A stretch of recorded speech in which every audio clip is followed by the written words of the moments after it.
Welcome to Mental Health Momentum, a Silicon Slopes podcast. I'm your host, Dr. David Morgan. I'm a licensed psychologist and the Director of Mental Health Awareness at Silicon Slopes. Here at Silicon Slopes, we recognize the impact of mental health issues on workers, leaders, and businesses as a whole. On this podcast, we'll facilitate discussions about mental health with the goal to increase understanding and find solutions to achieve greater stability and resilience. I'd like to introduce my guest on the podcast today, Bennett Maxwell.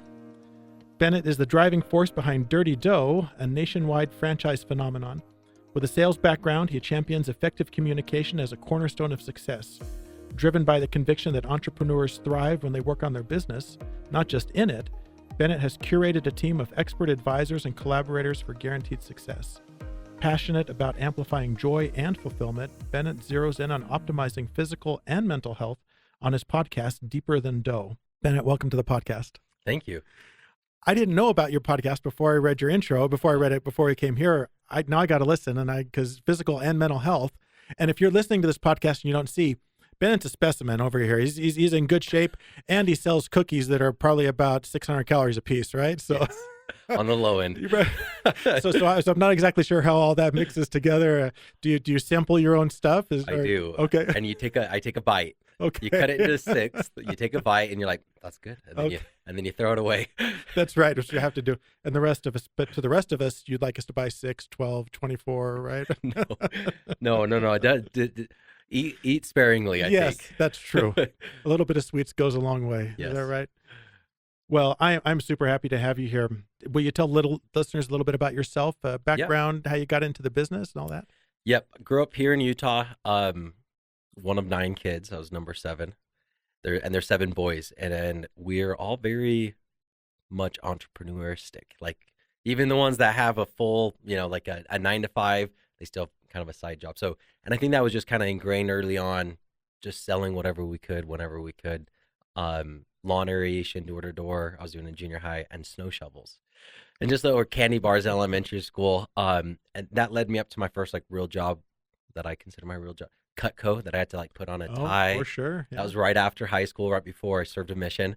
Learned some really good sales skills, as well as how to ask for referrals, which now I'm raising capital for Dirty Dough, and people are like, how do you get connected with so many people? I'm like, every person that says this is a good fit, I always say, okay, well, who are we better fit for? So a lot of that translated over, got into door-to-door sales, did some pest control, direct TV, Vivint alarm systems. And I was kind of doing each one just for a year and a half, with the goal of how do I learn as much as possible. And I think the way to learn as much as possible is work for multiple companies, Sure. Selling multiple products. That led me to solar, loved it, started a solar company with my brother, bought Dirty Dough when it was just one store, sold the solar company a few months after that to focus laser in on Dirty Dough. That was just under 3 years ago now, that I dove in full time to cookies, franchised, and now it's been a wild ride. We've gone in 12 months, we went from 7 franchises to 70 between brick and mortar and mobile franchises. So that's why I'm passionate about mental health, because how else do you do that and keep sanity if you're not focused on both physical and mental health, or at least in my mind. Absolutely. So are most of your franchises here in Utah, or are you expanded? Outside. Yeah, we're outside. I don't know. Maybe we have 9 stores here in Utah out of 60 something. Oh, wow. And then we have 15 mobile franchises. Maybe I think one of them's in Utah, the rest are out. So we're in 21 or 22 states right now. That's amazing. So it's been a wild ride for you then, just kind of, like you said, you're kind of learning little bits here and there, and then all of a sudden taking a big bite, buying a company and scaling it. Yes, it's been a lot. I'm still figuring it out every day. So how is that? So you talked about kind of the mental health aspect of that. How has that played out in your own life? I mean, your own mental health journey? Yeah.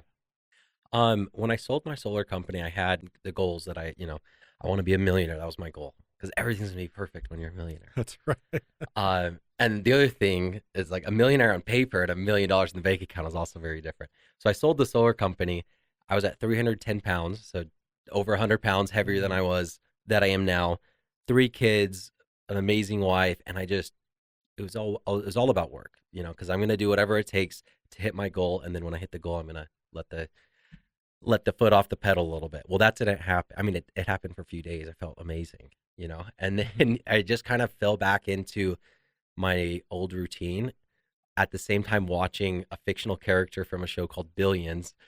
The guy's a billionaire, big hedge fund guy, and he wanted to reach a $10 billion net worth, and he hit it, and he didn't feel fulfilled, so he went and did ayahuasca, a psychedelic. Oh. And I'm like, this is fictional, but I'm like, if I'm feeling this way at $1 million, and I, the sense of fulfillment didn't last as long as I thought, and it wasn't as good as I thought either. Like, it was good, but I kind of made that relation. I'm like, I'm going to do this all the way up to 10 billion. And even at 10 billion, it's still going to be the same. So I need to change the target.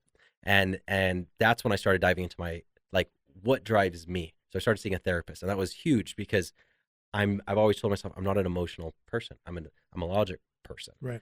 And then diving into it, like, well, what actually makes humans tick? Like, what are we after? We use logic in order to achieve an emotion that we want. So I'm like, my goal has to be based on an emotion, because if you want $1 million, it's, well, how do I want to feel? Right. Is the real underlining. And I just didn't make that connection until I started seeking help and getting a therapist. And then with the business coach, made my like mission statement, which was all about joy and fulfillment despite life's dirtiness. So don't wait for life to be perfect. Don't wait to sell your solar company.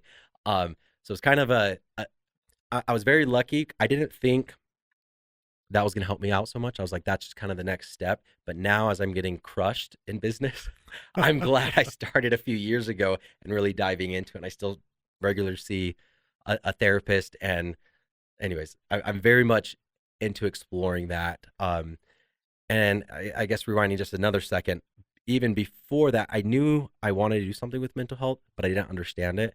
And it was because I saw a statistic. Well, it was the hospitalization rates due to self-harm in 9 to 14-year-old girls. And it went up 289% from 2010, when these kids didn't have social media, to 2015, in only 5 years. And I have 2 daughters. So I'm like, okay, how do you, like, I don't even know what mental health is. So that kind of started getting me into it. And then selling the solar company is like, no, not only do you need it for your daughters, you need it for yourself. Right. And then the business comes down and just is like, hey, I need everything from you. And you're like, I can't do that. So how do I balance it? And then I ended up applying a lot to myself, and I continue to do so. I love that idea of setting the goal as being kind of an emotional state, because that is something that it transcends a lot of things. And you can have that goal regardless of your financial situation, your physical situation, those sorts of things, or you can change those situations to help reach that goal. But yeah, I love that. I remember when I was studying for my to become a psychologist, I thought, oh, okay, when I get into graduate school, and then when I graduate with my PhD, and then when I get licensed, and then when I get a solid practice, and then when you get a podcast. Yeah, exactly. And it's just always something else, right? Yeah. You just keep kicking that down the road. And if you say, I'm going to be satisfied when these things occur, it really is never ending. And I think you can go your entire life and never reach that happiness that you thought you were trying to achieve through those goals. But if you set happiness as the goal and you say, I'm going to work to be content based on maybe other factors maybe I have more control over or something. I love that. I think that's amazing. Yeah, I think it was a big shift of, at least in my world, it's more. And so and I've heard it explained, the happiness gap. Like, here's where I'm at, and to be happy or happier, not saying you're not happy, but to be happier or as happy as I want to be, I need to bridge that gap. And that gap for me was $1 million or whatever, but the issue is your body reaches its normal, like it returns to homeostasis, or the hedonic treadmill, or whatever it's called. You get back to normal, and then you just set the next, that gap increases. So what I've been trying to focus on is, how do you shorten that gap without wanting more? Well, how about you just want what you already have? And there's different activities, like a negative visualization. You visualize the things that are most precious to you, your kids, your wife, your family, your bed, whatever. And then you imagine losing it, and then you're like, oh wait, but I didn't. So it briefly, 5, 10, 15 minutes, however long, like, you can experience these strong emotional, like, sadness or whatever. But when you come out of it, you're like, oh wait, I already have that. So bridging the gap by wanting what you already have is a big focus, which, I don't know, as a business owner, a lot of people are like, oh, how do you grow your business and this and that? And I'm like, I always ask, why do you even want to though? Like, what are you after? Oh, I want a bigger business because I want money. Yeah, Right. but money isn't anything. Like, how do you think the money is going to make you feel? Well, I'm going to buy a Right. car and that's going to increase my status and that's going to give me self-worth or whatever it is. But it's narrowing down to why until you reach an emotion and then making that your goal. When I was studying to be a psychologist, we had to choose our theoretical orientations. Hmm. They had to say so you had to choose, be behaviorist or cognitivist or whatever. And one of the ones I really liked is William Glasser. It's called reality therapy. And what he said was that we're all trying to reach these goals in life. And he had like 7 goals, and basically kind of emotional states that we were trying to achieve. And he said that poor mental health was a result of was being irresponsible in seeking those goals. So going about, it's kind of like if I wanted to be rich and I rob a bank, Yeah. right? And so it's an irresponsible way of doing that as opposed to working hard, getting educated, whatever you have to do to become rich. So I love that idea of setting that goal and then saying, what do I need to accomplish that? The other thing, it just keeps coming to mind. It's a Sheryl Crow song from the 1990s, but called "Soak Up the Sun," and there's a great lyric where she says, "It's not having what you want; it's wanting what you've got." Yeah. Which it summarizes exactly what we've been talking about, right? Saying I'm content with this, and doesn't mean you can't work towards something else, but then you're experiencing you're doing that from a place of contentment as opposed to a place of want. Yeah. And like when I was narrowing down, like, what do I want my life to be about? What is it about? As I analyzed it, it was like, well, I want to be happy.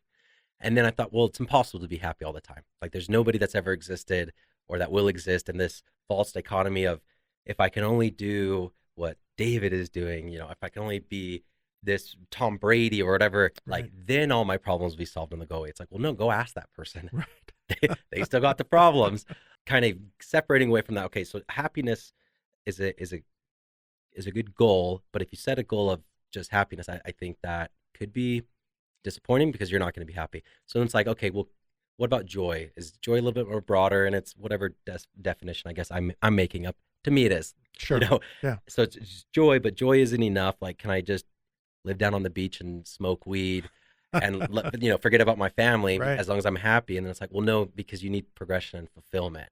So you still need to set those goals. So I think you set the goals, but you detach your emotional state from the outcome, and Right. rather than you focus just on the journey, right? I'm in it, I'm pursuing it. If I get it, great. If I don't get it, great. Either way, I'm gonna do everything in my power to try, but it's effort based and rewarding yourself based on effort rather than based on accomplishments. It's almost like you're narrowing the I keep thinking about mood swings, and that's not what I'm trying to say, but you're narrowing the distance between kind of your emotional ups and downs. You're saying, I'm trying to have a relatively consistent emotional state, Yeah. Which is happiness or joy or whatever it is. And of course, that's going to vary from day to day, but it's not going to be from elation to misery, right? You're not going to have those types of Yes. extremes. And so if you can find a way to set your kind of emotional experience, then it doesn't matter what happens. You can still find yourself kind of within that range, which I think is what most people are looking for. They're saying, I just want to be content. I don't want to wake up feeling miserable. I don't want to go to bed feeling scared. Yeah. And it's work. Yeah. I was hounding on that several years ago when I was recruiting people for door to door.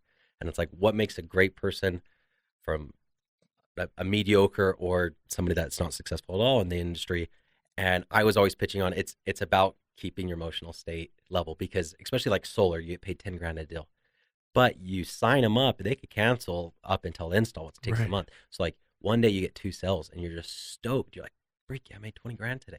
And then the next morning or 2 mornings after, whatever, you find out that a deal canceled. And you're like, not only have I not made any money today, but I'm negative 10 grand, because I kind of already prematurely Right. counted my eggs before they hatched, So anyways, just really getting in and I guess recognizing that there's going to be ups, there's going to be downs, but if I let the highs, I'm like, I'm going to go home early today because I've already sold 2 and go celebrate. Well, what if those cancels? Like, keep it, set your guardrails and stick within those guardrails because you don't know what's going to happen. But Right. that emotional intelligence, I think anyways, I was really focusing on that in sales, and then now I've seen it translate very nicely, I guess, into business, that the same topic or the same principle. I want to talk a little bit about the relationship, at least in your experience, between mental health and physical health. Mm-hmm. We're talking a lot more about that lately. It used to be that we wouldn't even discuss that much, but what we're finding is mental health issues are they're complicated, Mm-hmm. and they have a bunch of different sources. And like you said, you mentioned you've gone from a transformation, from 310 pounds to where you're at now. Was mental health a part of that? Did it have an impact on your mental health? Can you tell us a little bit about that? Absolutely.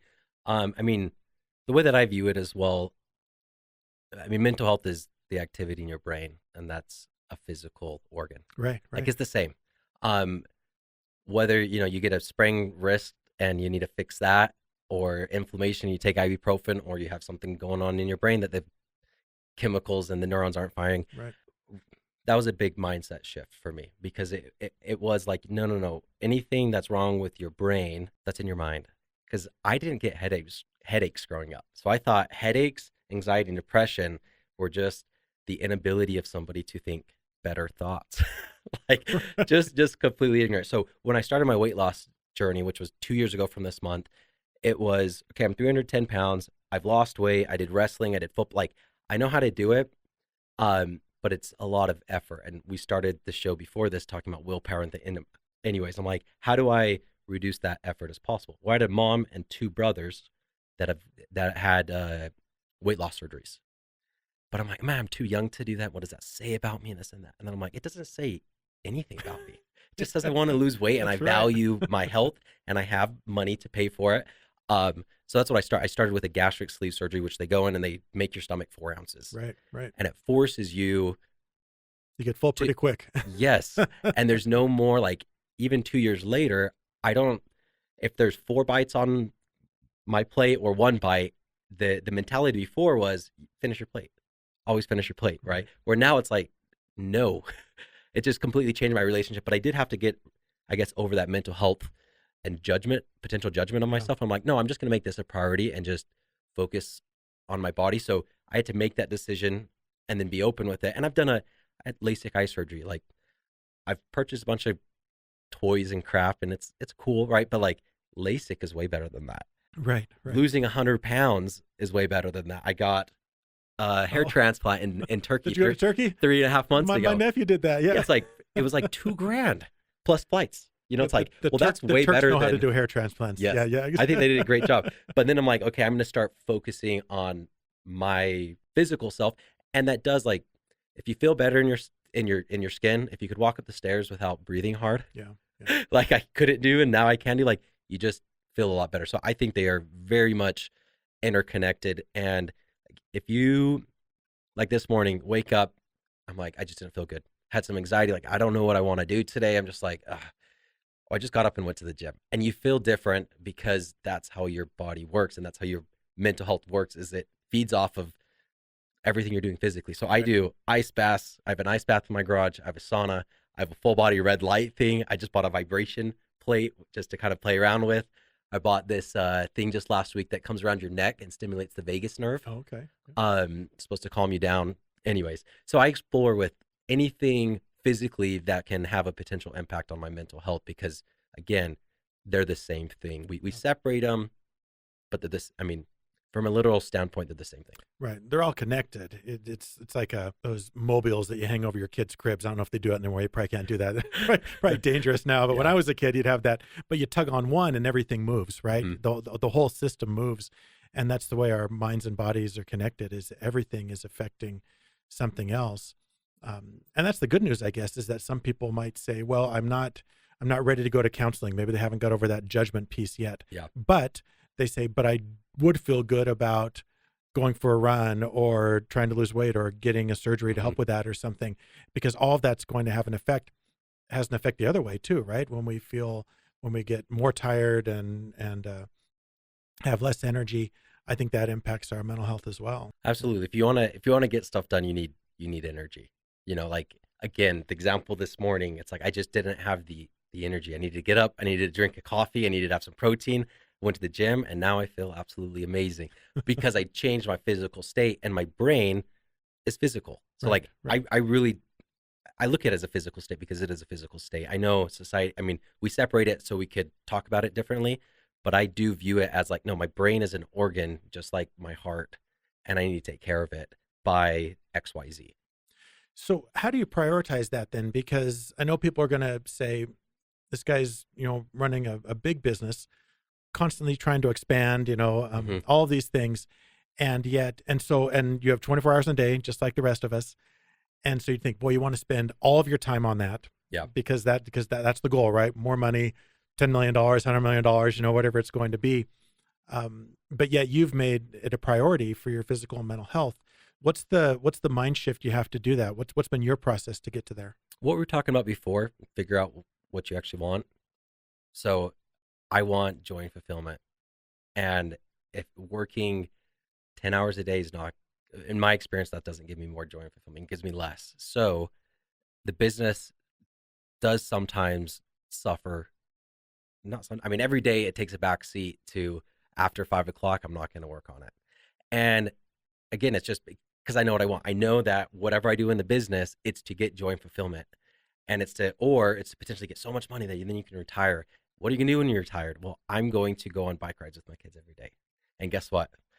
I can actually do that every day. And I do it every day. So it's just, I'm trying to build the dream life and just live it right now. Like, do you really need all of these different things? I don't think you do. You could figure out what you want to do when you retire, like on a day-to-day basis, not the big trips and the yachts or whatever, but like on a day-to-day basis, I would fish more. It's like, well, you have every day you can do that. Right. Just start doing it. So for me, aligning with the goal and then just like setting the guardrails, like this is it. And it's hard. And I'll still go on like work sprints and I communicate that with my wife and my kids, but I've also communicated with them, like, you can stop me anytime. And a lot of times like, hey, Daddy, I need something. It's like, no, I'm on the phone. But it's like, no, grab my arm, look at me and tell me I am more important. And if you tell me that, I swear to you, no matter what, I will always drop everything I do because I can't do it by myself. So, and my 7-year-old's great at it. She wants she's like, what's most important, Daddy? I'm like, okay, you win, I promise. And then it's such a good reminder. And I think you need help. You can't do it by yourself. I love that flexible mindset. And that's something that, as I've worked with people with mental health issues over the years, the more inflexible they are in their thinking, the more trouble they tend to have. Mm-hmm. It's like you were saying, you can it'd be so great when I can retire because then I go on a bike ride every day with my kids. Well, you can do that today. It might not be a 30-mile bike ride, but it could be around the block or something, right? Or you could go catch one fish instead of going on a fishing excursion that lasts 6 weeks or something like that. And I think that's where a lot of times we get caught up and we think, oh, I can't do these things because we've defined what that thing is. And it usually takes too much time or too much money or something, instead of saying, why can't I just have a piece of that 1/6 of the cookie, right? Yeah, just start with something. Yeah, exactly. I can just have a bite of this cookie instead of having to have the whole thing. Let's see. So in the workplace, what's your recommendation then to people in your position? How do they help their employees kind of achieve these same sorts of goals? Because ultimately that's what you want. You want, employees that are joyful and feeling satisfied in that because they, it's a better work experience for them. And yeah, I would say, and I don't manage too many employees. We have a really good CEO and a management company, but a few, and so my advice is more to a few employees rather than running, if I were to manage 150 employees. But I think the big thing is always just checking in, like, how are you doing? You want your employee, it's still, you're taking care of them, but you're also taking care of yourself. Like, what tasks are you doing that you don't like to do? Can we assign those to somebody else that does like that to do? Because like one question that I learned from my brother that I partnered with on the solar side, and he's 13 years older than me, way more experience on the interview. It's like, well, what are you good at? That's a good question. What do you like doing though? He's like, that's a more important question because and you want those two to align. If they're good at it and they like doing it, and then you want to make sure that they're doing those things. Because if you have an employee that's just working and things that they don't enjoy, then that's going to, I'm sure we've all experienced that. Like, we have a task to do, we don't want to do it. That's not a good way to live. So trying to align that. And I think a lot of it is checking in. A lot of it is flexibility. I'm kind of thinking like I just hired a new assistant, so I'm going through all of this right now. And she'll like text me, she's like, I have to run to Best Buy for 15 minutes. I'm like, you don't need to tell me that. Just go run to Best Buy. Right. Like there's flexibility. I'll let you know if you're not meeting expectations and all of that. But communication, I think, is the big thing. Communication, and again, you mentioned flexibility, which I think is perfect. And if you have an employee that says, well, I'm not doing all the things that I love in my job, well, but you can be doing some of the things that you love, right? Yeah. And you can have a piece of that instead of the whole thing. I swear it keeps coming back to 1/6 of the cookie. It's like here's a piece. Yeah. Here's a piece of this, and it's okay just to have that. This has been an excellent conversation, Bennett. Thank you so much for your time, for your insights as well. And what I love is there's an authenticity because of the journey you've taken, and I think that'll be inspiring to lots of people. So thank you very, very much. Thanks everyone for listening today. We want to keep the mental health conversation going and find ways to improve. Change starts with each one of us, so never underestimate your potential. Please tune in frequently for engaging guests, beneficial discussions, and more solutions to help you increase your mental health momentum.